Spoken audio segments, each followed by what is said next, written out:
அமைச்சர் மனோ தங்கராஜின் பினாமியாக செயல்பட்டு வந்த அவரது சொந்த சகோதரி அரசுக்கு சொந்தமான 100 கோடி ரூபாய் நிலத்தை ஆட்டையை போட்டு கையும் களவுமாக சிக்கியுள்ளார்.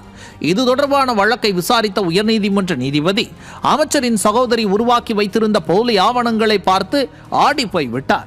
சம்பந்தப்பட்ட நிலத்தின் வில்லங்க சான்றிதழை பரிசீலனை செய்ததில் அனாதீனம் வகைப்பாடு கொண்ட நிலத்தை கிரயம் செய்து தனிநபருக்கு போலியாக பட்டா வழங்கியுள்ளது அம்பலமாகியுள்ளது.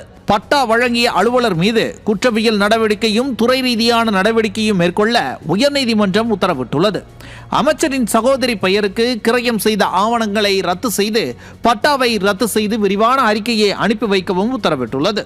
இது தொடர்பாக சென்னை சேப்பாக்கத்தில் உள்ள நிர்வாக ஆணையர் செங்கல்பட்டு மாவட்ட ஆட்சியருக்கு அனுப்பியுள்ள கடிதத்தில் தாம்பரம் அடுத்த அகரம் தென் ஊராட்சிக்கு உட்பட்ட கஸ்பாபுரம் பகுதியில் அரசுக்கு சொந்தமான 6.38.5 ஹெக்டேர் பட்டா போட்டு விற்பனை செய்யப்பட்டிருப்பதும் இதன் மதிப்பு 100 கோடி ரூபாய் மதிப்பு என்றும் கூறப்படுகிறது. அமைச்சரின் அக்கா மீதும் இந்த குற்றத்திற்கு மூல காரணமாக இருந்ததாக சொல்லப்படும் அமைச்சர் மீதும் நடவடிக்கை எடுக்குமா?